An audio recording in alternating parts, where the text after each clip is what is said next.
Hello and welcome to another episode of Lakeside Reflections here on Heavenward Thinking. Today we're continuing in Acts chapter 27, starting in verse 27. I'm going to read it and we'll get right into today's conversation. On the 14th night, we were still being driven across the Adriatic Sea, when about midnight the sailors sensed they were approaching land. They took soundings and found that the water was 120 feet deep.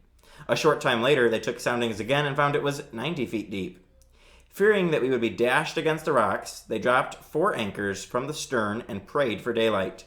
In an attempt to escape from the ship, the sailors let the lifeboat down into the sea, pretending they were going to lower some anchors from the bow. Then Paul said to the centurion and the soldiers, "Unless these men stay with the ship, you cannot be saved." So the soldiers cut the ropes that held the lifeboat and let it drift away. Just before dawn, Paul urged them all to eat. For the last 14 days, he said, you have been in constant suspense and have gone without food. You haven't eaten anything. Now I urge you to take some food. You need it to survive. Not one of you will lose a single hair from his head. After he said this, he took some bread and gave thanks to God in front of them all. Then he broke it and began to eat. They were all encouraged and ate some food themselves. Altogether, there were 276 of us on board.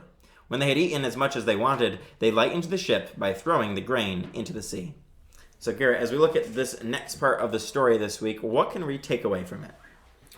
Well, the big thing that I notice is that this is the turning point between Paul and the crew, where they start listening to Paul.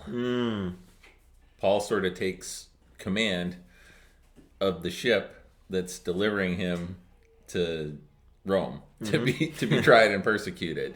But they obviously recognize that he has some authority, that he has some wisdom that they need to listen to.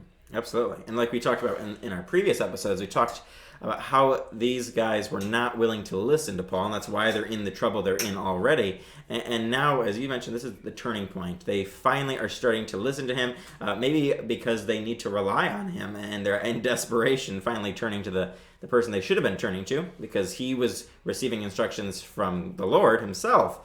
So it is interesting to see that they make this dramatic shift to starting to listen to him, and he encourages them to eat, and he reminds them of God's promise to them that they were not going to have even a hair of their head perish, that they were all going to be saved as long as they all stayed on the boat.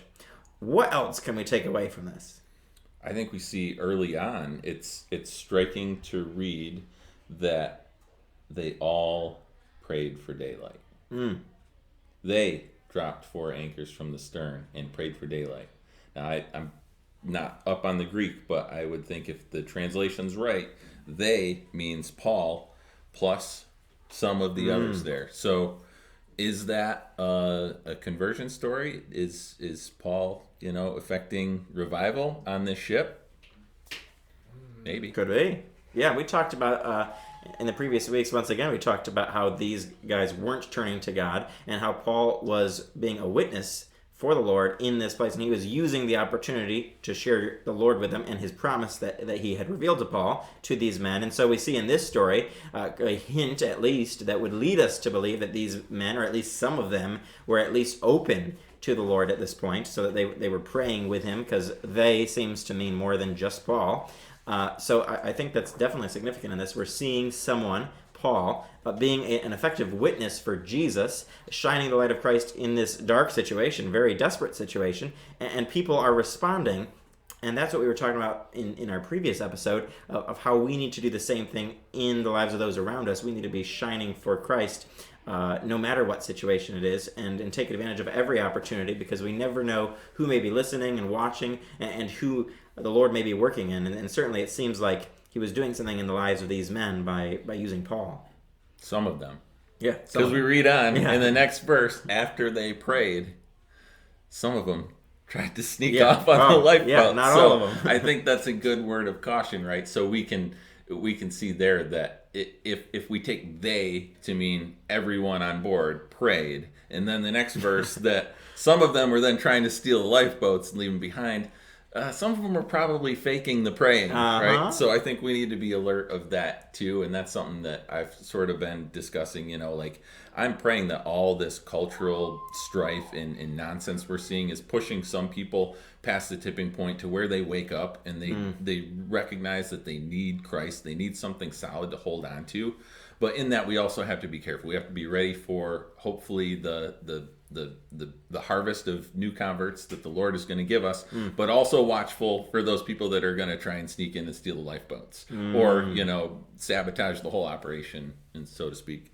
Absolutely. I think that's a great point in this story, too, that we might just pass over as a subplot in this. But I think it's a very important part that these men, not all of them got it. Whether or not they all prayed or it was just a part of them praying or they really did all pray, they immediately tried to go to the lifeboats and sneak off the ship.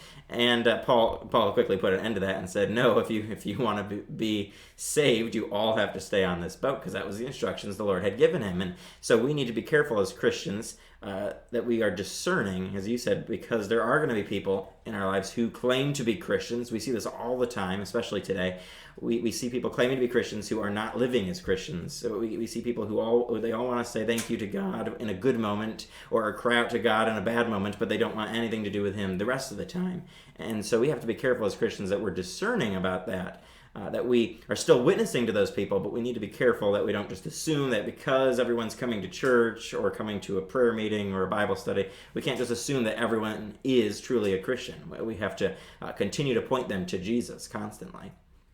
What else can we get in this as we apply this passage to our life? Well, I think following the same line of thinking, I think it shows that, Paul headed off whatever little plan that group had off the past, but he doesn't necessarily give up on him, right? Like he uses his authority and he sort of lays down the law, so to speak, of how's it going to go. But he doesn't say, okay, we caught these guys stealing the ship, keel haul them or, toss them overboard. Like he brings them back in. He says, no, this is, we all have to stay on the ship if this is going to work. And he keeps working with them. And we see in the last part, something similar that we saw, very hearkening back to a couple of Christ miracles and feeding a lot of people with a little bit of food. But he just keeps leading through prayer, an example, and through serving. Absolutely, and he doesn't give up on those men, like you were saying. He continues to lead these men. He continues to try to witness on behalf of Christ, and he continues to encourage them by pointing them to the direction of the food and having them do this, even though it may have seemed crazy to them that they were going to have food right before a shipwreck.